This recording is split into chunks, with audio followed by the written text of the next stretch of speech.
भद्रं कर्णैः शृणुयाम देवाः भद्रं पश्येमाक्षभिर्यजत्राः स्थिरैरङ्गैः सुष्ठुवागुंसस्तनू बिल्व्यसेमहि देवहितं ददायुः स जयति सिन्दूरवदनो देवो यत्पादपङ्कजस्मरणम् वासरमणिरिव तमसां राशिन्नाशयतु विघ्नानाम् अज्ञानतिमिरान्धस्य ज्ञानाञ्जलशलाकया चक्षुरुन्मीलितं येन तस्मै श्रीगुरुवे नमः। मुखं करोति वाचालं पङ्गुं लङ्घयते गिरिं यत्कृपातमहं वन्दे परमानन्दमाधवम्। नारायणं नमस्कृत्य नरं चैव नरोत्तमं देवीं सरस्वतीं व्यासं ततो जयमुदीरये। मृत्युञ्जय महादेव त्राहि मां शरणागतं जन्म मृत्यु जरा व्याधि पीडितं कर्मबन्धनैः। कृष्ण गोविन्द गोविन्द गोपाला कृष्ण गोविन्द गोविन्द गोपाला। भज मुरली मनोहर नंद लाला भज मुरली मनोहर नंद लाला कृष्ण गोविंद गोविंद गोपाला। रज तमारी कामण गारी नाव नारी बन जाए जी। रज तमारी कामण घारी नाव नारी बनी जाए जी। तो यमारी रंग जननी तो यमारी रंग जननी आजीविका टड़ी जाए पगमन धोवा द्यो रघुराय धोवा द्यो रघुराय। प्रभु मन शक पड़ो मन माय पगमन धोवा द्यो रघुराय। कृष्ण कन्हैया लाल।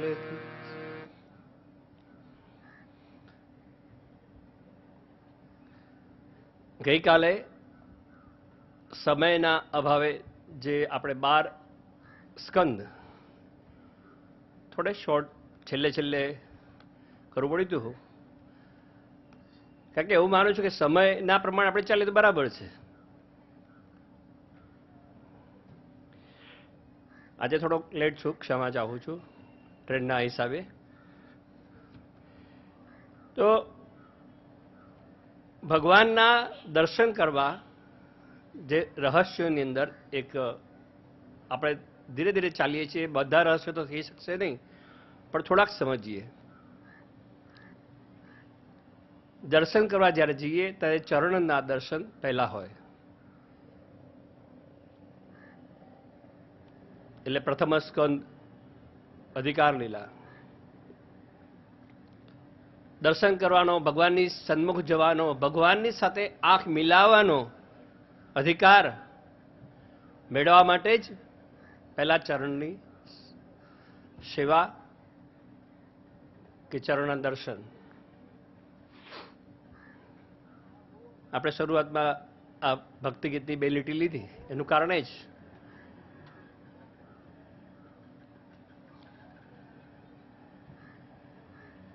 કારણ કે ભગવાનના ચરણમાં જો આપણે ભાવના કેળવીએ, એના ચરણને સમર્પિત થઈએ, સર્વધર્માન પરિત્યજ્ય મામેકમ શરણમ વ્રજ, શરણાગતિ લઈએ અને એ ચરણનો આશ્રય લઈએ તો જ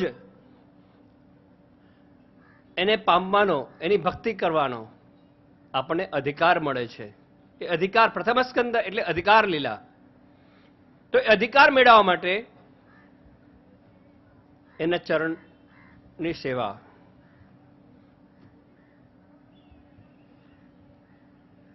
અને એ ચરણને આપણે પામીએ, એ ચરણમાં આશ્રય મળે. આપણે મેળવવો છે પણ એ આપે ત્યારે આપણે એમ કહીએ કે ફલાણા વ્યક્તિને અમારે બહુ સારો સંબંધ, મને સારી રીતે ઓળખે, એમ હું સારી રીતે ઓળખું એમને. તમે સારી રીતે ઓળખો બરાબર છે, પણ એ વ્યક્તિ એમ કે આ ભાઈને હું સારી રીતે ઓળખું, ત્યારે આપણે બરાબર છે. ભગવાન આપણે ઓળખી તો શકતા નથી, પણ ભગવાન જ્યારે એમ કે હું આને ઓળખું ત્યારે બેડો પાર. ભગવાનને ચરણે જવું અને ભગવાન એ આપણે શરણાગતિ સ્વીકારે એ મોટી વાત છે. રાક્ષસ કુળમાં જન્મેલો વિભીષણ, રાવણનો ભાઈ એટલે દુશ્મન, દુશ્મનનો ભાઈ જ્યારે ભગવાનને ચરણે આવે છે ત્યારે ભગવાને કહે છે કે મારો તો વ્રત છે કે મારે ચરણે જે આવે ને એનો હું સ્વીકાર કરું છું.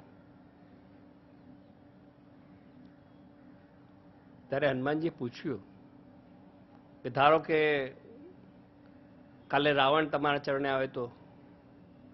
જ્યારે વિભીષણ ચરણે આવ્યો ને એને રાજગાદી સોંપી દીધી કે આજથી લંકાનો રાજા તું, લંકા જીતવાની બાકી છે. તો રામજી કહે છે કે મારું અયોધ્યાનું રાજ્ય છે ને એ રાવણને આપી દઈશ. આવા શરણાગત વત્સલ છે. એટલે એકવાર તમે શરણે આવો, સર્વધર્માન પરિત્યજ્ય મામેકમ શરણં વ્રજ, મારા શરણે આવો. અને આવો એટલું જ નહીં,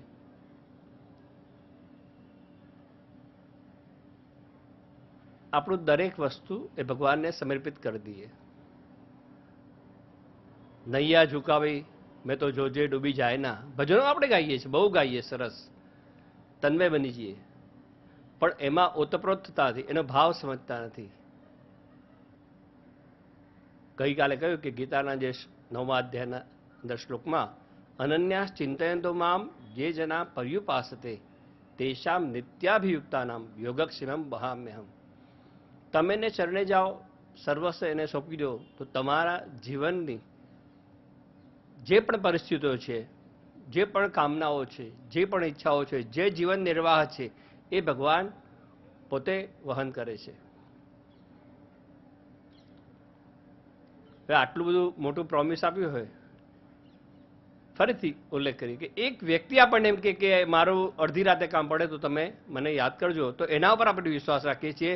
અને જ્યારે 18 અક્ષોહિણી સેના, મહાભારતનું યુદ્ધ, એના અંદર ભગવાને ગીતાનો ઉપદેશ આપ્યો, એમાં જે ભગવાને વચનામૃત કહ્યા, જે ભગવાને પ્રોમિસ આપ્યા છે, આ જે શ્લોકો છે ને 700 શ્લોકો, એમાં ભગવાનના પ્રોમિસ છે. તો એમાં આ શ્લોકમાં પણ પ્રોમિસ છે કે તમે મારા શરણે આવો, બધું છોડીને મારા શરણે રહો, તો તમારું દરેક કાર્ય હું કરીશ. પણ આપણે ભગવાનનું શરણ લઈએ છીએ પણ પૂરેપૂરું નથી લેતા, ત્યારે આ જીવનમાં તકલીફો આવીને ઊભી રહે છે, રોગ આવીને ઊભા રહે છે, હાઈ બ્લડ પ્રેશર, ટેન્શન, આ બધું ક્યારે? મારે એક તમારો આધાર રે શામળા ગિરધારી, નરસિંહ મહેતાએ ગાયું, એનું જીવન ચરિત્ર જાણ્યું. પણ આપણે એ ભજન ગાઈએ જ છીએ, પણ એ ભજન પ્રમાણે વર્તતા નથી. કથા આપણને શીખવે છે સંતોના, દેવોના, અસુરોના, આ બધાના જે ચરિત્રો છે એ ચરિત્રોમાંથી આપણને કંઈક ને કંઈક શીખવે છે. એટલે ઊંડાણમાં ઉતરીએ, એને જાણીએ.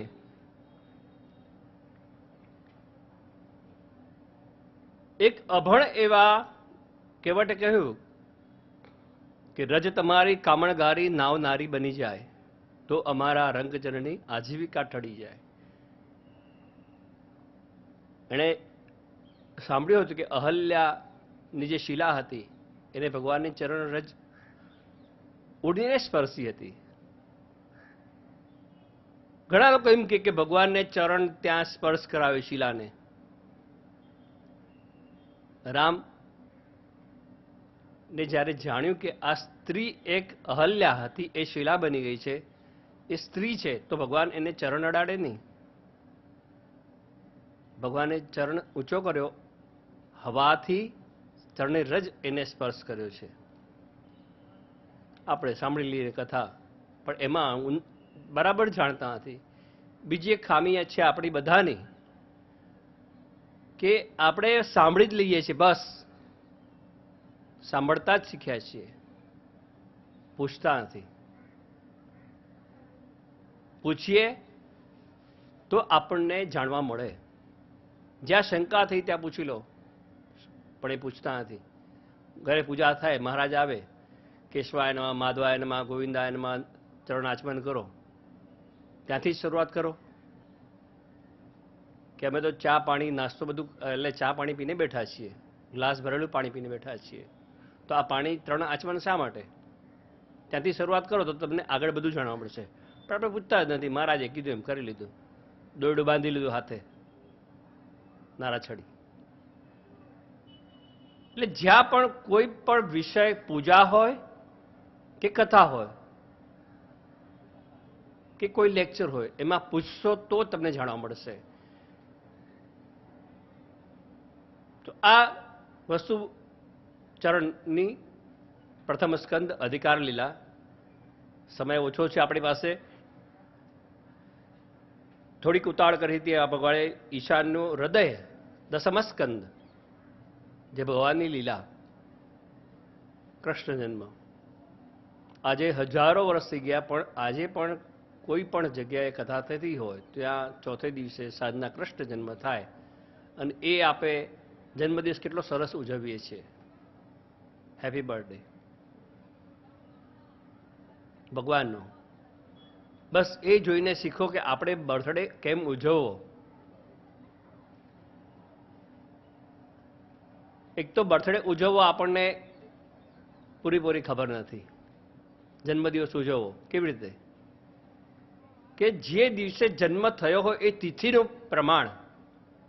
ઘણીવાર એવું બને છે કે અષ્ટમીને રોહિણી નક્ષત્ર હોય, હવે 2 આઠમ કે થતું હોય તો ઘણી જગ્યાએ કહે કે આજે કૃષ્ણ જન્મ છે, કોઈ કહેશે કાલે છે.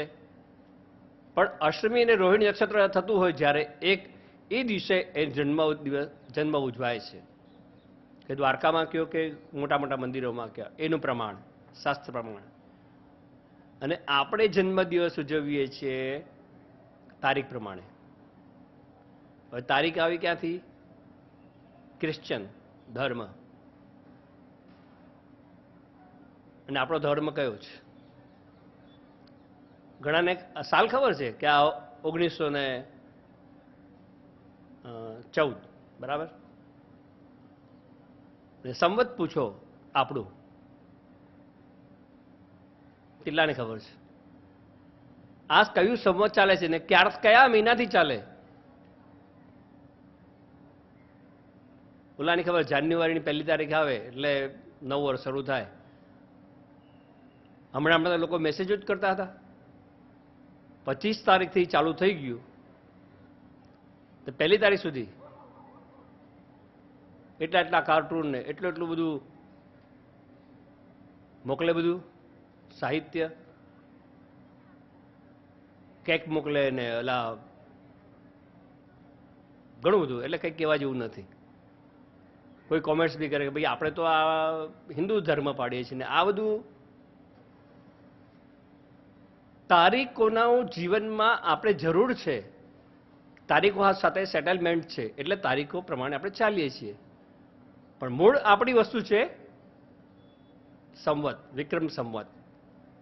અને તિથિ કારતક મહિનાથી શરૂ થાય, અન્નકૂટ. દિવાળીના 5 દિવસો અગાઉના, બારસ, તેરસ, ચૌદસ, વાઘ બારસ, ધનતેરસ, કાળી ચૌદસ, અમાસ, દિવાળી, બેસતું વરસ, અન્નકૂટ અને ભાઈબીજ. આપણા દિવસો છે. અને આ દિવસો આપણે જે ડિસેમ્બરના ઉજવીએ 25 તારીખથી 31 તારીખ, બધા જાણે છે. એટલે મારે વધારે કેવું નથી કે એ દિવસોમાં શું થાય છે. એમાં ગોવામાં જાઓ કે અહીંયા બિયર બાર બધા ઉભરાઈ જાય છે. જે લોકોને ખબર નથી એ આપણા છોકરાઓ આજે ત્યાં પાર્ટી મનાવવા જાય છે અને શું કરે છે આપણે ક્યાં ધ્યાન રાખીએ છીએ. 31 તારીખે રાત્રે બરાબર 12મા પાંચકમ હોય એટલે અંધકાર થઈ જાય અને 12 વાગ્યા પછી રોશનીઓ થાય. 9 વર્ષ અને આપણા નવા વર્ષો કેવા રીતે કે 12 બારસથી દીવા ચાલુ થઈ જાય તો ઘરમાં દીવા 12 દીવા દિવેટ બનાવી ઘીના તેલના કે જે અનુકૂળતા હોય એના દીવા પ્રગટાવીને મૂકે. અરે ભાઈ દીવા શેના મૂકો છો? અરે દિવાળી છે. દીવા પ્રગટાવીને આપણે દિવાળી ઉજવીએ છીએ, નવું વર્ષ ઉજવીએ છીએ અને અહીંયા દીવા ઓલવીને પછી લાઇટિંગ કરે. ભગવાનની પૂજા બેસતા વર્ષે કરીએ. અન્નકૂટ આપણે કેટલાય કલાકો સુધી સવારથી નાહી ધોઈને જઈએ અને મંદિરમાં દર્શન કરવા માટે અને પ્રથમ ભગવાનના દર્શન કરીને પછી આપણે એક સગાવાળાને મળીએ. આ આપણા નવું વર્ષ છે. જન્મદિવસ ઉજવીએ કે જે દિવસે તિથિના દિવસે જન્મદિવસ આવતો હોય તે દિવસે આપણે ભગવાનની પૂજા વિશેષ કરીએ. એકલા હોય તો ઘરે એકલા કરીએ, ન હોય તો કોઈ બ્રાહ્મણને બોલાવીએ, સત્યનારાયણ કથા કે પૂજા કે કંઈ પણ કરીએ કે ઘરમાં ઠાકોરજીની વિશેષ સેવા કરીએ. કેમ? આજે મારા બાબાનો જન્મદિવસ છે. અત્યારે હાલ પણ ઘણા લોકો એવા છે કે એ દિવસે અથવા તો અત્યારે સગવડતા ન મળે, તિથિ યાદ ન રહે તો પછી તારીખ એ નક્કી રાખે કે આ તારીખે બાબાનો જન્મદિવસ છે તો એ દિવસે પૂજા કરી અને સેલિબ્રેટ કરે. ઓલી કેકના અંદર મીણબત્તી જેટલા વર્ષ થયા, 10 વર્ષ થયા કે 15 વર્ષ થયા, એ મીણબત્તી લગાડે, એને પેટાવે અને જ્યારે ઉજવવાની હોય એટલે એને ફૂંક મારે. આ ફૂંક મારવાનો અર્થ આપણને ખબર નથી. ફૂંક મારીએ, હા આપણે ઓલું ઉજવીએ છીએ ને, પણ હું કહું કે એનો અર્થ એ થયો કે આટલા વર્ષ મેં ફૂંકી કાઢ્યા, પાણી માંગ્યા મારા.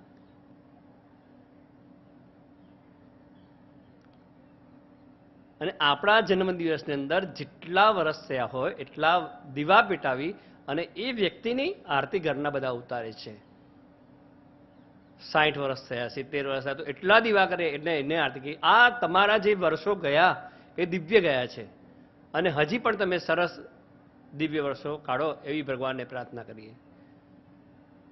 આ શીખવાડે છે ભગવાન કૃષ્ણનો જન્મ ઉત્સવ. તો આટલા વર્ષે પણ આજે ઉજવીએ છીએ અને એટલો જ આનંદ મળે છે. એ ભગવાનની સાથે ભગવાનની લીલામાં જન્મથી માંડીને એના જે જે ચરિત્રો એમણે કર્યા છે એ ચરિત્રો સમજવા બેસે ને તો ઘણા મહિનાઓ લાગી જાય. પણ કૃષ્ણ જન્મનું એક મહત્વ સમજ્યું કે એ મહત્વ આ છે, એનું રહસ્ય આ છે કે એ રીતે આજે આટલા વર્ષે પણ ઉજવીએ છીએ અને આનંદ મેળવીએ છીએ અને બધા એક થઈ જઈએ છીએ. તો એ જ આપણને સૂચવે છે કે આપણે આ રીતે ઉજવી અને આપણે એક થવું. કોઈ પણ ભેદભાવ હોય તો પણ એ દિવસે ભૂલી જાય છે. આ નવા વર્ષમાં પણ એ જ વસ્તુ શીખવે છે આપણને કે અત્યાર સુધી વર્ષના અંદર જે થયું તે બોલવા ચાલવાથી કે મન મનાવ થયા હોય કંઈક તો એ બધા ભૂલી જાય. એક બે ગામડાઓ મેં એવા જોયા છે કે ગામમાં આજે પણ રિવાજ છે કે વર્ષમાં જે થયું તે ભૂલી જાઓ. ભયંકર ઝઘડો થઈ ગયો હોય, મારામારી સુધી આવી ગયા હોય, કોર્ટે ચડી ગયા હોય, પણ નવું વર્ષ જ્યારે આવે ત્યારે મંદિરમાં બધા એક થઈ જાય કે ભાઈ ગયા વર્ષે આપણે જે થઈ ગયું એ થઈ ગયું, હવે આ વર્ષથી ભૂલો સુધારીને ફરીથી એક થઈએ. આવી ઘટનાઓ બનતી હોય એ આપણું નવું વર્ષ. એ દશમસ્કંદ ભગવાનનો હૃદય ચરણમાંથી આગળ વધતા વધતા ભગવાનના હાથ આપણા ઉપર આવે છે અને એ ભગવાનનું હૃદય આપણી સાથે મળે. નિરોધ લીલા, એક થવું એની સાથે. અને હૃદય મળે પછી કંઈ બાકી રહેતું નથી. આપણે કહીએ ને કે અમારે તો ફલાણા જોડે ગઢ જેવો સંબંધ. કેમ? હૃદય મળી ગયા. બીજા સાથે હૃદય મળે છે પણ ઓલા ઘરવાળા સાથે હૃદય નથી મળતું.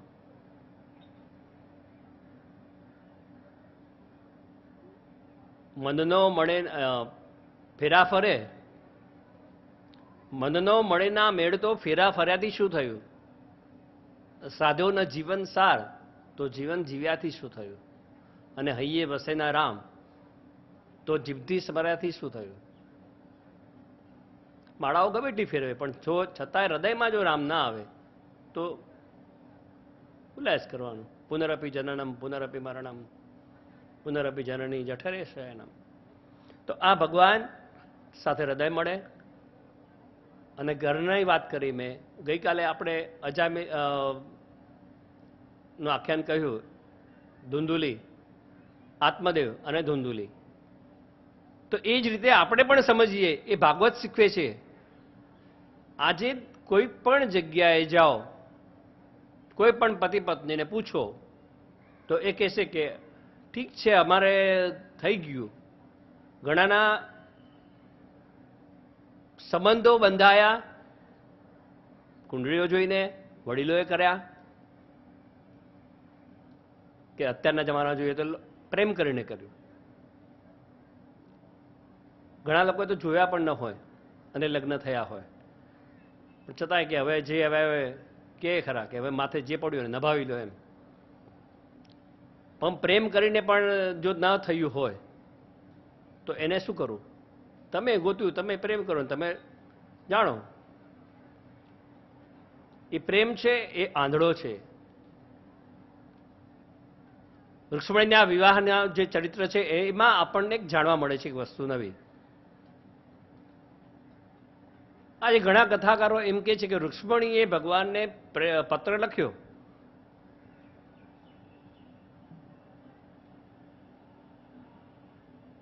નામ ના આપી શકું પણ કહી શકું, કથાકારો જ્યારે આ વાત આ રીતે બોલે એટલે આપણને દુઃખ થાય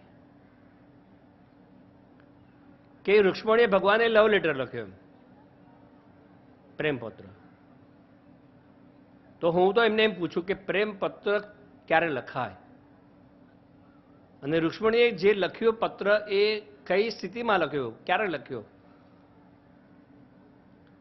એકબીજાને મળ્યા હોઈએ, મુલાકાત થઈ હોય, આકર્ષિત થયા હોઈએ, કંઈ પણ કારણ હોય, અને એ બે ચાર મુલાકાત પછી થોડા સમજ્યા હોઈએ અને પ્રેમ થયો હોય, પછી જ્યારે છૂટા પડીએ અને જે પત્ર લખીએ એને કહેવાય લવ લેટર, પ્રેમપત્ર કહેવાય.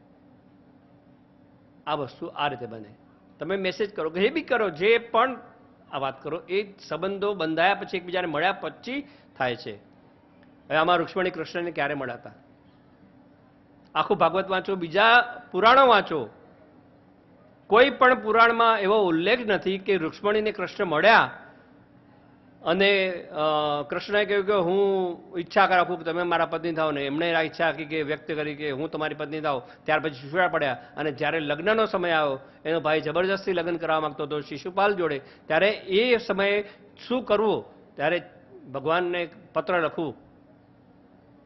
તો આવી ઘટના બનેલી કોઈ પુરાણમાં નથી કે આ પત્ર લખતા પહેલા રુક્ષ્મણીજી કૃષ્ણને મળ્યા હતા. પણ એક જ વસ્તુ કે નારદજીના મુખેથી ભગવાન કૃષ્ણના ચરિતાર્થ લીલાઓ સાંભળી, કૃષ્ણનું વર્ણન સાંભળ્યું, એ સાંભળીને મનમાં નક્કી કરી લીધું કે હું પરણીશ તો કૃષ્ણને જ, બીજા કોઈને નહીં. આ પ્રેમ, અને આ સાચો પ્રેમ. એકબીજાને જોઈને આકર્ષાઈને એ પ્રેમ ટકતો નથી. અને પછી જ્યારે આ વસ્તુ સિદ્ધ થઈ કે હવે જો હું ભગવાનને પત્ર નહીં મોકલું તો મારો ભાઈ જબરદસ્તી મને શિશુપાલ જોડે પરણાવશે, અને આટલો જ સમય રહ્યો છે, એટલા ઓછા સમયમાં એ હૃદયથી ભગવાને 4 શ્લોક ખાલી લખીને પત્ર મોકલાવ્યો, એ પણ બ્રાહ્મણ જોડે, કારણ કે બ્રાહ્મણો પર વિશ્વાસ છે. અને એ પત્ર મોકલાવ્યો. તો ભગવાને આ પત્ર વાંચ્યો છે કેવી રીતે? અગર જો આ પ્રેમપત્ર કહેવાય તો સભાની અંદર ભગવાન વંચાવે નહીં. ભગવાને કહ્યું જે પણ હોય સભાની વચ્ચે વાંચો. તો સભાની વચ્ચે આ પત્ર વંચાયો છે. અને એ વાંચ્યા પછી ભગવાને તરત નિર્ણય લીધો, અને સમય ઓછો તો અને શોર્ટ એટલે ટૂંકા જ ગાળામાં ભગવાન ત્યાં પહોંચ્યા છે, અને એ રુક્ષ્મણી હરણ કહેવાય એની જોડે લગ્ન કર્યા ભગવાને. અને પ્રથમ પટરાણી. તો આ પ્રથમ પ્રેમપત્ર પણ આ રીતનો શરણાગતિ ભાવ કે તમે નહીં આવો તો મારું શું થશે. તો એ હૃદય મળ્યું છે ભગવાનને. તો હૃદય જ્યારે મળ્યું ત્યારે ભગવાન એનો સ્વીકાર કરે છે કોઈ પણ પરિસ્થિતિમાં, કોઈ પણ ભોગે. 11મો સંત મુક્તિ લીલા. દસમ સ્કંદ સુધીના ભગવાનનું ચરિત્ર, બીજા રાજાઓના ચરિત્રો બધા આપણે સાંભળીએ, લીલાઓ બધી સાંભળીએ, બધા વર્ણનો સાંભળીએ. ત્યાર પછી ભગવાનનું જ્યારે ચરિત્ર પૂરું થઈ જાય ત્યારે પછીના જે 11મો અને 12મા સ્કંદ આવે છે એ જ્ઞાન સભર છે. અને એ જ્ઞાનમાંથી આપણે હવે શું કરવું? મુક્તિ મેળવી કે બીજો જન્મ લેવો? હરિના ભક્તો મુક્તિ ના માગે, માગે ફરી અવતાર. કેમ કે જન્મો જન્મ તારી ભક્તિ કરવી છે. તો સામેથી જન્મ માગો એ અલગ વસ્તુ છે ભક્તિ માટે. બાકી તો જેવું કર્મ કર્યું હશે એવી ગતિ મળશે. અને એ મુક્તિ ક્યારે મળે કે લલાટ અને ભગવાનનું જે શ્રીનાથજીનું જે અંગ છે એમાં લલાટ અને શિર એટલે મોઢાનો ભાગ, મુખારવિંદ.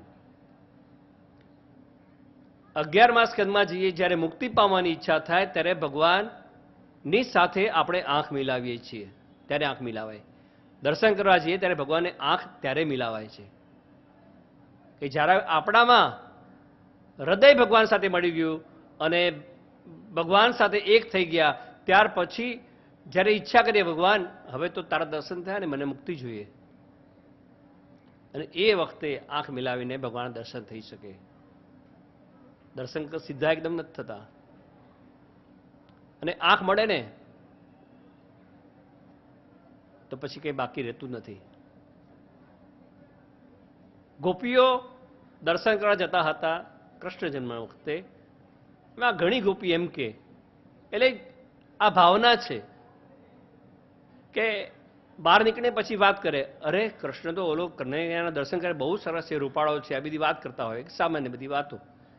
એમાં કોઈ કે ગોપી એમ કે મને તો સરસ મારી સામે કેવી આંખ મિલાવી અને કેવી આંખો કરતો હતો સરસ. એટલે બીજી ગોપી કે હે આંખ મિલાવતો હતો? હું ગઈ ત્યારે તો સૂઈ ગયો તો આંખો બંધ હતી. બીજી ગોપી કે હું જ્યારે ગયો ત્યારે આંખો ભગવાનનું મોઢું આમ હતું, આમ હતું, બધા વાત તો આંખો બંધ હતી ભગવાનની. તો એનો અર્થ શું કે ભગવાનને આંખ મિલાવી નહીં એની જોડે? કે ઠાકોરજી જાણે છે કે આ ગોપી વ્યવહાર કરવા માટે આવી છે કે જ્યારે મારે ત્યાં છોકરો થયો ત્યારે યશોદાજી આવ્યા હતા અને આમ કર્યું હતું ને એને આટલો વ્યવહાર કર્યો હતો તો મારે પણ એ રીતે જવું તો પડે. અને આવા વ્યવહારવાળા જે ભગવાન પાસે આવે ને એની સામે ભગવાન આંખ મિલાવતા નથી. ભગવાન આંખ બંધ કરી.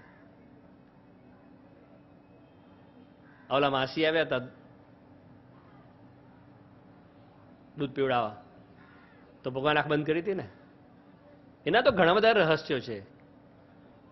એટલે ભગવાનની સામે તમે હૃદય ચોખ્ખું રાખીને જાઓ તો ભગવાન આંખ મિલાવે છે. એટલે જ દસમ સ્કંદ હૃદય લીલા સ્થાન આપ્યું છે. અને એ મુક્તિ લીલામાં તમારા લલાટમાં જે જે કુઅંક લખેલા છે ને એ અંક મંત્ર મહામણી વિષય વ્યાલકે મેટત કઠિન કુઅંક ભાલકે. તમારા લલાટમાં જે પણ ખરાબ ગ્રહો લખ્યા છે, ખરાબ બનવાનું લખ્યું છે ને, વિધિએ જે પણ લખ્યું છે એ વિધિને લેખને ભગવાન મટાડી દે છે. પ્રશ્ન ખોટો પડ્યો હોય પણ એમાં પણ સુધારો કરીને માર્ક્સ આપવાની જવાબદારી શિક્ષકમાં છે. તો આ ભગવાન પાસે જો તમે સરખા થઈને જાઓ, હૃદય કોમળ લઈને જાઓ, મુક્તિનો માર્ગ મેળવવા માટે જાઓ ત્યારે ભગવાન તમારા લલાટમાં લખેલા જે કુઅંક છે એ મિટાવી દે અને સારા અંક લખી દે છે. અને એ ભગવાનનું મુખારવિંદ એ આપણે સંપૂર્ણપણે એના દર્શન કરી શકીએ છીએ. પછી આવે 12મો સ્કંદ આશ્રય લીલા. મારે આશરો એક તમારો. અને આપણે આશ્રય પદમાં જે આશ્રય પદ છે ગાઈએ છીએ એમાં કે દ્રઢ ઇન ચરણન કેરો ભરોસો, દ્રઢ ઇન ચરણન કેરો, કે તમારા ચરણોમાં મને દ્રઢ ભરોસો છે અને એ પ્રભુ તમારા આશ્રય હવે છું, મારા બીજી કોઈ જગત સાથે લેવા દેવા નથી.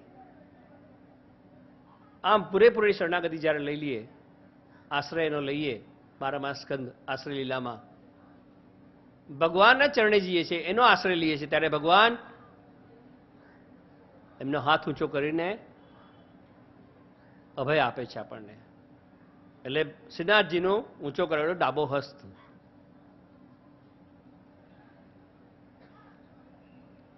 કોઈ પગે લાગે ને એટલે પછી મહારાજને કે સંતને કે કોઈને વડીલને પગે લાગે એટલે ઝૂકી રહીએ છીએ આપણે. પહેલા પગે લાગવાની જે રીત હતી, એક કમરમાંથી વાંકા વળી જતા કેડમાંથી અને પગે લાગતા, અને એ જે પગે લાગતા એટલે સામેવાળા મન થાય કે બિચાર પગે લાગે છે, આ રીતે તો આશીર્વાદ આપવો જોઈએ, એટલે પછી આપણે માથે કે ખભે હાથ મૂકે, વાલ ભર્યો, પ્રેમ ભર્યો, અને દિલથી આશીર્વાદ આપે. બોલવાની જરૂર નથી. જેમ જેમ એની સ્થિતિ બદલાતી ગઈ એમ આશીર્વાદ આપવાની પદ્ધતિ પણ બદલાઈ ગઈ. તું આમ પગે લાગે તો હું તને માથે હાથ મૂકું, અને તું જો આમ પગે લાગે તો પછી હું આમ જ કરું. એ હાથ છે, અભય છે, ચિંતા નહીં કરતા હું બેઠો છું. આ ભગવાન ના આશ્રય જઈએ ત્યારે ભગવાન આપણને કહે છે. આમ 12 સ્કંદ ભગવાનના અંગો અને એની લીલાઓ.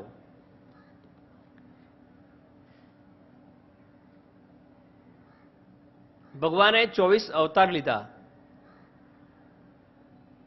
એની વાત કરે છે. 10 અવતાર એમાં, અને 9 તો ભગવાનના અવતાર સારા છે. એક અવતાર આપણે જોઈએ તો બહુ ગુસ્સાવાળો છે. 10મો અવતાર પરશુરામનો ગુસ્સાવાળો.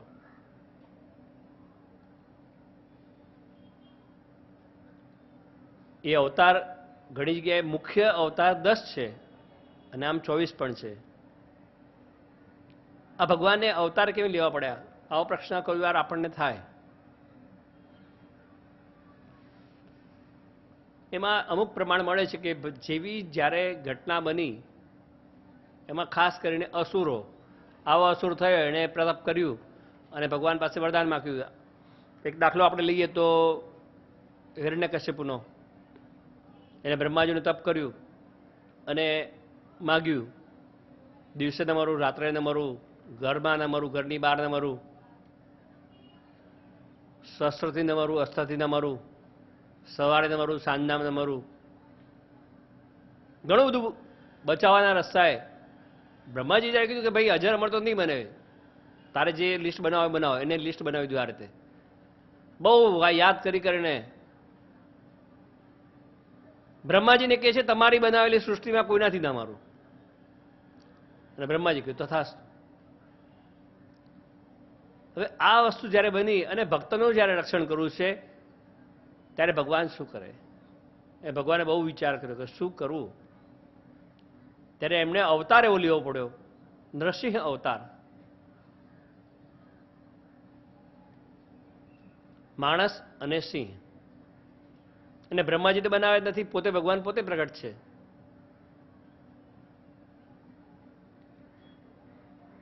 બીજી જે એને વરદાન, બીજા જે વરદાનમાં એને માગ્યું હતું કે ઘરમાં ન મરવું તો બહાર ન મરવું, એટલે ભગવાને બરાબર ખેંચીને ઉમરામાં લાવ્યા.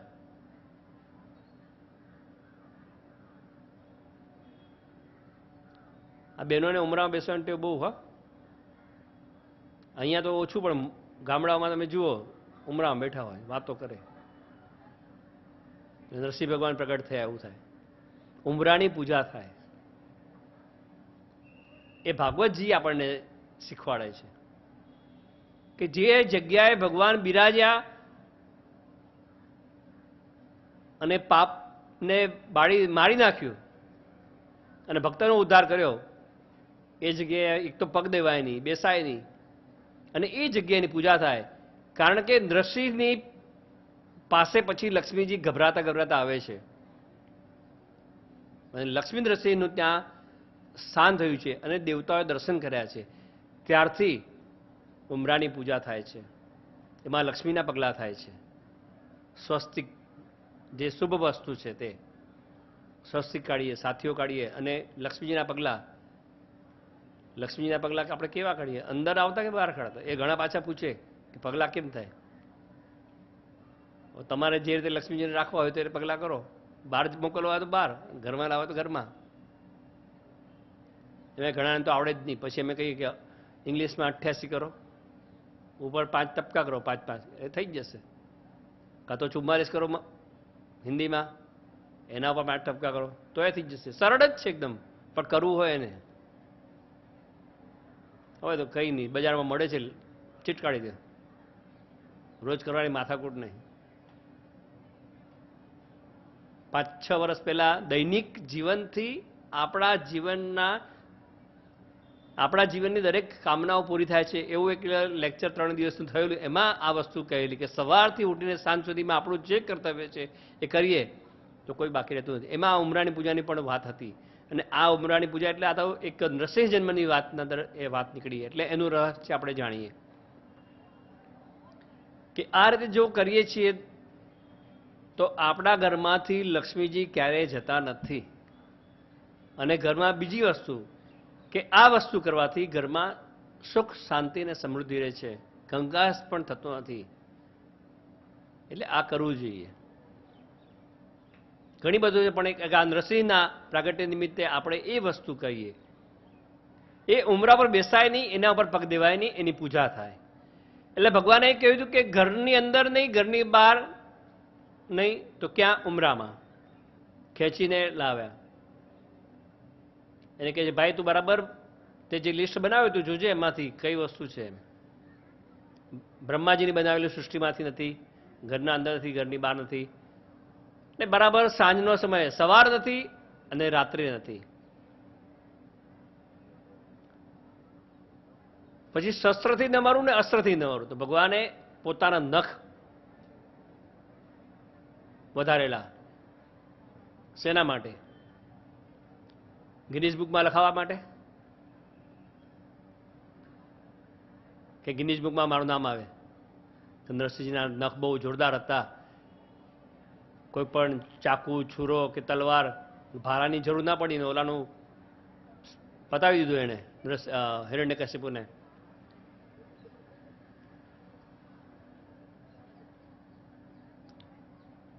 આટલા સરસ નખ ભગવાને બનાવ્યા હતા જેનાથી ઉદ્ધાર કર્યો. છતાંય ભગવાને નખ વિશે કઈ મહત્વ પછી પતી ગયું. નખનું કામ હતું એ જે કામ હતું એ એટલા માટે વધારતા. આપણે શેના માટે નખ વધારીએ છીએ આપણને ખબર નથી અને નખ વધારીએ છીએ. એ નખ વધારીએ, પાછા એને રંગ રોગાન કરીએ. ભલે કરે, કોઈને ના નથી. તો શસ્ત્રથી નહીં ને અસ્ત્રથી નહીં તો નખથી. એમ આપણે ગમે એટલા હોશિયાર બનાવીને ચાલાકી કરીને ભગવાનની સામે જોવા જઈએ પણ ભગવાનને ભૂલી જઈએ છીએ કે એ આપણો બાપ છે. તમારા પાસે રસ્તા છટકવાના ઘણાય છે પણ એ છટકવા દે એમ તમને નથી.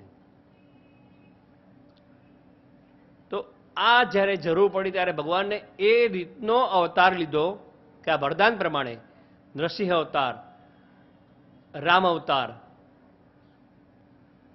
થોડાક અવતાર વિશે જોઈએ તો મત્સ્ય અવતાર લીધો. એની જરૂર પડી હતી કે પ્રલય થવાનો હતો પૃથ્વીનો અને એ પ્રલયમાંથી જે બીજ હતા, વેદ ઉપનિષદ હતા, ઋષિઓ હતા અને મન્વંતર બીજો જ્યારે સ્થપાયા ત્યારે એના માટે રાજાની જરૂરત હતી. તો આ બધાને બચાવવા માટે ભગવાને મત્સ્યાવતાર લીધો. પ્રલયના ગાળમાં 7 દિવસ સુધી પાણીમાં ભગવાન ફર્યા છે. એ નૌકાની અંદર આ ઋષિઓને, રાજાને, વેદ ઉપનિષદો અને એના અન્નના જે બીજ હતા એનું રક્ષણ કર્યું છે. જ્યારે એ પ્રલય શાંત થયો, પૃથ્વી આવી, ત્યારે ભગવાને એ ફરીથી સ્થાપિત કર્યા છે. આ મત્સ્ય અવતાર લેવાનું કારણ કચ્છપ અવતાર, તો જ્યારે સમુદ્ર મંથન વખતે એ પર્વત જ્યારે ડૂબતો હતો, તો એ પર્વત ડૂબી જાય તો પછી સમુદ્ર મંથન થાય નહીં ને રત્નો મળે નહીં. ત્યારે એ પર્વતને બચાવવા માટે ભગવાને કચ્છપ અવતાર લઈ અને એ પર્વતને પોતાના પીઠ ઉપર સ્થિર રાખ્યો. વામન અવતાર, દાન આપનારને જ્યારે એમ શું થાય છે, અહમ આવે છે. યજ્ઞ કરનારને, એટલે કર્મકાંડની અંદર જે કર્મ કરીએ છીએ એ ભગવાનને સમર્પિત કરવાના છે, છતાંય એમાં પણ અભિમાન આવે છે. અને કોઈનું બગડવા માટે જ્યારે એ કર્મ આપણે કરીએ, એ યજ્ઞ કરીએ, તો એ યજ્ઞ સફળ થતા નથી. તમે કોઈ વ્રત કરો, ઉપવાસ કરો કે કોઈ યજ્ઞ કરો, તો બીજાને પાડવા માટે નહીં, દેખાડવા માટે નહીં કે એના કરતાં હું આ સારું કરું છું, આ ભાવના રાખીને જો તમે કર્મ કરશો તો એ કર્મ સફળ નહીં થાય, અથવા તો એ કર્મનું ફળ મળશે નહીં. એ ભાગવતજી શીખવાડે છે. નિષ્કામ કર્મ કરો, કારણ કે ફળ તો આપવાનો છે. કર્મણ્ય વાદકારે સુ મા ફલેશુ કદાચના, એટલે ફળની આશા નહીં રાખો, છતાંય ફળ તો મળશે જ. પણ એમાં કોઈનું ખરાબ કરવાની ભાવનાથી જ્યારે કર્મ થાય છે તો એ કર્મ નિષ્ફળ થાય. બલિરાજાએ યજ્ઞ કર્યા, 100 યજ્ઞનો નિયમ લીધો. કેમ કે મારું સ્વર્ગાસન સ્થિર થઈ જાય, સ્વર્ગનો રાજા હું કાયમ માટે રહું, ઇન્દ્ર નહીં. તો એ યજ્ઞ સફળ થયો. સ્વર્ગનો રાજા તો ન થયો, પણ પાતાળમાં ગયો. અને એના માટે ભગવાને અવતાર લેવો પડ્યો, વામન અવતાર. જેને 3 ડગલામાં પૃથ્વી માગી, 3 ડગલા પૃથ્વી માગી, પણ ભગવાનના ડગલા કેવા. અને બલિરાજા પણ ખરેખર સારો કહેવાય. એક વસ્તુ જ્યારે નિશ્ચય કર્યો, સંકલ્પ કર્યો કે મારે આ વસ્તુ આપવી છે, દાન આપી, આપણ નક્કી કર્યું, પછી એ ફરતો નથી. મેરું તો ડગે પણ જેના મનના ડગે નહીં પાનબાઈ. ગુરુજી એને કહે છે, શુક્રાચાર્ય, અરે મૂર્ખા, તને ખબર નથી આ વિષ્ણુ છે, એ વામનનો અવતાર લઈને આવ્યો છે, 3 ડગલામાં બધું લઈ લેશે ને તને પાતાળ મોકલી દેશે, તને બંધનમાં નાખશે. હજી પણ સમય છે, ફરી જા, કહી દે કે નથી આપવું. સંકલ્પ કરાવતી વખતે જારીમાંથી જે પાણી જતું હોય એમાં પણ શુક્રાચાર્ય સૂક્ષ્મ રૂપ લઈને જાય છે. આ એક ભાવના છે બ્રાહ્મણની કે આચાર્યની, પોતાના યજમાનનું શ્રેય કરવા માટે, કે મારો યજમાન છે એને નુકસાન થાય નહીં. એક ગુરુની ભાવના. અને પોતે આંખ ફોડાવે છે. કોના માટે? એ યજમાન માટે, બલિરાજા માટે. પણ છતાંય બલિરાજા અડગ રહે છે કે નહીં, એક વાત કીધું એટલે વાત પતી ગઈ. આપણે લખાવીએ ઘણું, પછી કે ભાઈ ચેક જ્યારે આવે જાય ત્યારે બાઉન્સ, સોરી હા જરા, પછી એ દાણા મળે ખરા ના.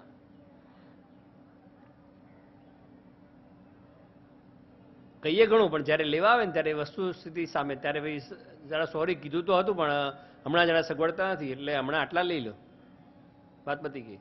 એ આપણે આ બલિરાજા. તો આ કારણથી ભગવાને વામન અવતાર લેવો પડ્યો. પરશુરામ, ક્ષત્રિયોમાં જ્યારે અભિમાન વધી ગયું અને જે એના નિયમ હતા એ નિયમમાંથી વિરુદ્ધ ચાલવા લાગ્યા. ગો બ્રાહ્મણ પ્રતિપાળ, સ્ત્રીના રક્ષક, આ ક્ષત્રિયના ગુણ, આનો ધર્મ.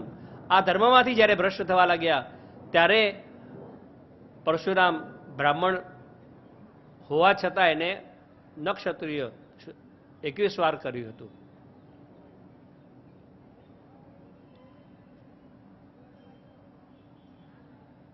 જીવન કેમ જીવવું, સમાજમાં કેમ રહેવું, પિતા સાથે, માતા સાથે, ભાઈ સાથે, ભાભી સાથે, સસરા સાથે, સાસુ સાથે, દાસ સાથે, પત્ની સાથે અને શત્રુ સાથે કેવી રીતે રહેવું એ શીખવવા માટે સમાજની સાથે કેમ રહેવું, પ્રજાની સાથે કેમ રહેવું, રાજા હોઈએ તો કેવી રીતે રહેવું, આ બધું આપણને સમજવા માટે ભગવાને રામ અવતાર લીધો. રામની કથા સાંભળીએ અને સમજીએ, રામે કર્યું એમ કરીએ ને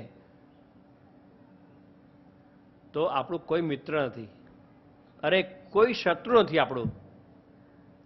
સિયા રામમય સબ જગ જાની, કરહું પ્રણામ જોરી જુગ પાની. આ રામનું ચરિત્ર આપણને આ શીખવે છે કે બધા સાથે કેવી રીતે રહેવું એમ. પ્રજાનો જ્યારે અવાજ સાંભળવા મળ્યો પોતાની પત્ની માટે, ત્યારે પત્નીનો પણ ત્યાગ કરતા અચકાયા નથી. એ રામ. મત્સ્ય, કુર્મ, વરાહ, પૃથ્વી જ્યારે રાક્ષસ સમુદ્રમાં લઈ ગયો ત્યારે એ પૃથ્વી વગર શું કરવું, ત્યારે એને બચાવવા માટે ભગવાને વરાહ અવતાર લીધો હતો. કેવું સ્વરૂપ લીધું ભગવાને. અને એ સ્વરૂપથી પણ ભગવાને જગતનો ઉદ્ધાર કર્યો છે. એટલું જ નહીં, જ્યારે વરાહ સ્વરૂપે ભગવાન બહાર આવ્યા અને પૃથ્વીને સ્થિર કરી, તે સમયમાં પણ આપણને એક વસ્તુ જાણવા મળે કે એ વખતે હિરણ્યાક્ષ ભગવાનને મારે છે પાછળથી. પૃથ્વી લઈને ઉપર આવતા હોય છે ત્યારે મારે છે, ગાળો દે છે, બહુ બોલે છે, પણ ભગવાન કંઈ બોલતા જ નથી. આ ચરિત્ર આપણને શીખવે છે કે ગમે તે આપણે કોઈ કાર્ય કરવા બેઠા હોઈએ ને ત્યારે ઘણા લોકો ઘણું બધું બોલે, ઘણી સલાહ આપે. તમે આના કરતાં આમ કર્યું હોત તો સારું, ને આના કરતાં આમ કીધું, ફલાણા ભાઈને કીધું હોત તો સારું. લગ્ન હોય તેમાં જુઓ કેટલા સલાહ આપવા નીકળે. કેટરિંગ વાળા કોને કીધું કે આને કીધું, અરે એના કરતાં ઓલાને કીધું હોત તો સારું પડત, વાડી આ લખાય એના કરતાં ઓલી વાડી લખાવે સારી પડત. એટલે આ ભલા માણસ કોઈક સારો બોલે, કોઈ ખરાબ બોલે, સત્કાર્ય કરતા હોય કોઈ પણ કાર્ય, તો આવું બધું થાય. આ ચરિત્ર વરાહ શીખવે છે કે ગમે તે કોઈ બોલે, ગમે તે કોઈ મારે, ગમે તે કરે, કે ગમે તે ગાળો દે, આપણે લક્ષ્ય એક જ છે કે પૃથ્વીને ઉપર સ્થિર કરવી. ભગવાને સ્થિર કરીને પછી કે હવે તું આવ બાય ચડાવી, તું બોલતો હોય બધા જવાબ હું તને આપું એક પછી. આ વરાહ ચરિત્ર શીખવે છે.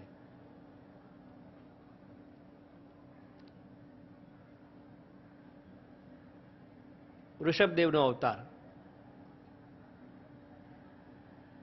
પોતે સંપૂર્ણ સુખ ભોગવી લીધું પછી પુત્રને રાજગાદી સોંપી અને પછી વનમાં ગયા છે. અને જે રીતે રહ્યા છે એવું તો કોઈ રહી શકે નહીં. છોડી દેવું એટલે બધું છોડી દેવું એમ. ત્યારે તમે પ્રથમ તીર્થંકર થાઓ.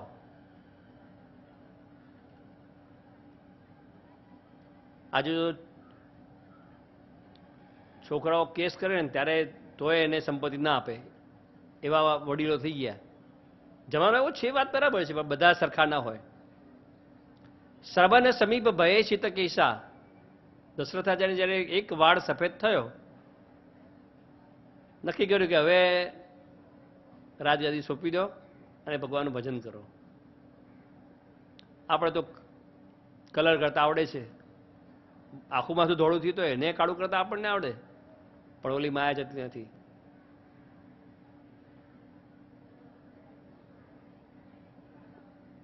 દશરથે એકમાં એક વાત કરી, કાલને જીતવાની તાકાત આપણામાં જ છે, આપણા તપમાં, આપણી ભક્તિમાં છે. ક્યારે?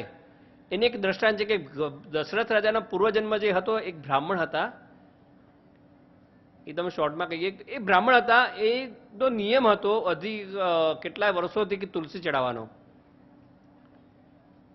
તો 79 વર્ષથી કે 80 વર્ષ ચાલતું હતું આ નિયમને, અને છેલ્લે દિવસે એમને તાવ ચડ્યો એ બ્રાહ્મણને.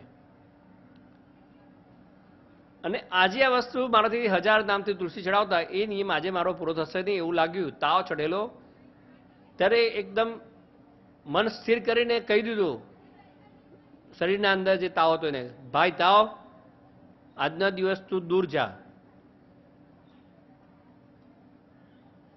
મારે આ સેવા કરવી છે, આજે મારો છેલ્લો દિવસ છે સેવાનો. અને એક ક્ષણે એનો તાવ ઉતરી ગયો. એટલે આ રોગ ઉપર પણ તાકાત હતી આ વ્રતના પુણ્યની.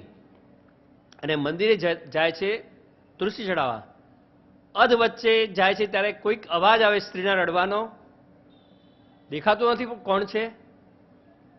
પોતાની પાસે જે પાણી હતું એ મંત્ર બોલીને પાણી છાંટ્યું કે ભાઈ જે હોય એ દેખાવો અને બોલો, કેમ રડો છો એમ. ત્યારે પિશાચીણી હતી એક, કે મારે મુક્તિ જોઈએ છે, હું બહુ તકલીફમાં છું. ત્યારે આ વિપ્ર એને પાછું પાણી લીધું હાથમાં. આટલા વર્ષોથી સેવા કરી છે પણ જરા એને એમ નથી કે આ બધું પુણ્ય મને જ મળે.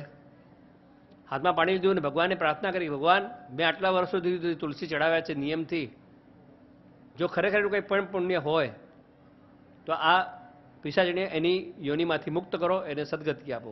અને પાણી છાંટ્યું, એની સદગતિ થઈ. આપણે આપી શકવાના? કોઈના મરી ગયા, સગાવાલા કોઈ મરી ગયા હોય ને પછી બ્રાહ્મણ 13વાના દિવસે કે તમારે જે સંકલ્પ લેવા હોય, 11 કે આ તે આત્માને અર્પણ કરવા માટે, આપણે શું કહીએ ખબર છે? ઓહો એ તો બધું પોતે બહુ કરી ગયા છે, આપણે શું આપવાના એમને? છટકી જઈએ છીએ. એમને કહે 11 કરશું એને અર્પણ કરો. પહેલાં તો એ બધું લેવાતા, બધા નિયમ લેવા લોકો સામેથી આવતા કે આ વર્ષની છે 11 કરીને, આ 15મો અધ્યાય કરીએ, આ બધું કરીએ અને અર્પણ. હવે આપણે તો બહુ હોશિયાર, અરે એ તો બધું કરી ગયા જીવતે, આપણે તો કંઈક કરવાની જરૂર જ નથી. લો મૂકી ગયા છે એ જ જોડું જોતા હોય, કેટલું મૂકી ગયા છે એ જોવાનું. મૂકી ગયા તો કરવાનું ના, જેટલું વધારે મૂકી ગયો હોય એની યાત્રામાં વધારે લોકો હોય, સમજી જવાનું. માણસ કેમ વધારે કે મૂકી ગયા છે વધારે, અને ઓછું મૂકી ગયા મારે 4-5 જણ હોય.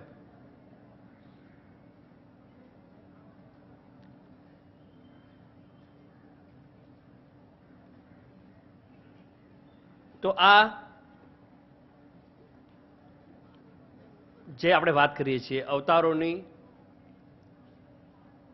દશરથ રાજાના પૂર્વજન્મની વાત કરી, એને પિશાચ યોનિમાંથી મુક્ત થઈ પોતાનું બધું પુણ્ય આપી દીધું અને ગયા મંદિરે તુલસી ચડાવ્યા. 999 નામ પૂરા થયા. 1000મું જ્યારે તુલસી પત્ર ચડાવ્યું અને ત્યાં જ એમણે દેહ છોડી દીધો. અને આકાશવાણી થતી કે તમારો બીજો જન્મ દશરથ થશે. જે આ પિશાચીની તમે મુક્તિ આપી છે એ સ્ત્રી તમારી પત્ની કૌશલ્યા થશે અને હું તમારે ત્યાં રામ થઈને પ્રગટ થઈશ. આ એક કથા છે. તો માણસ જ્યારે પોતાનો સર્વસ્વ આપી દે કોઈને બચાવવા માટે, તો એને પણ દિવ્ય અવતાર મળે છે. ત્યારબાદ ભગવાનનો સંપૂર્ણ જો અવતાર જાણીએ તો આપણે કૃષ્ણનો, કે કૃષ્ણના અવતારમાં ભગવાને એટલું બધું સરસ કહ્યું છે. એમાં કહેવાય છે કે ભગવાન રામે જે કર્યું એમ કરો અને કૃષ્ણએ કહ્યું એમ કરો.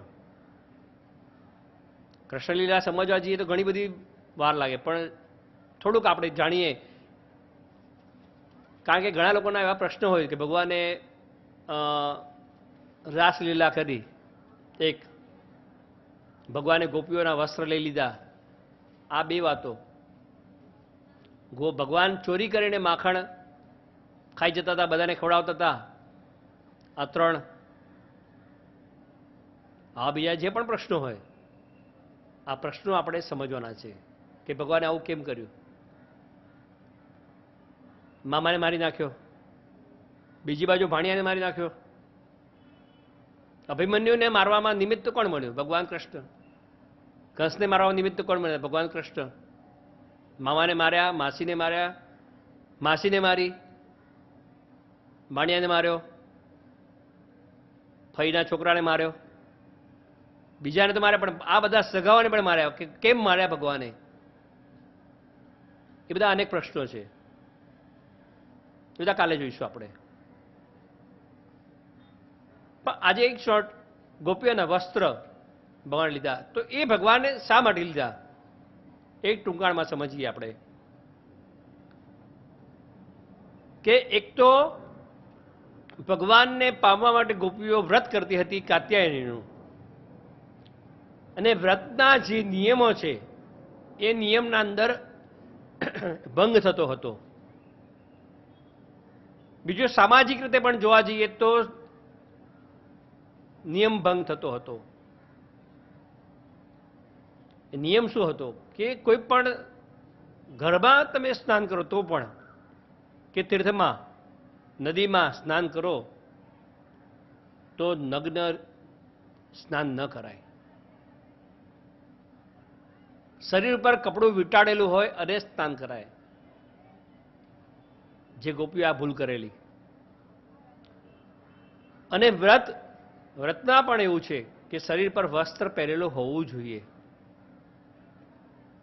ને સ્નાન કરો એવા સમયમાં જે કોઈ હોય નહીં, અને એ સ્નાન થઈ ગયા પછી ભગવાનનું ચિંતન કરતા સ્નાન કરવાનું છે.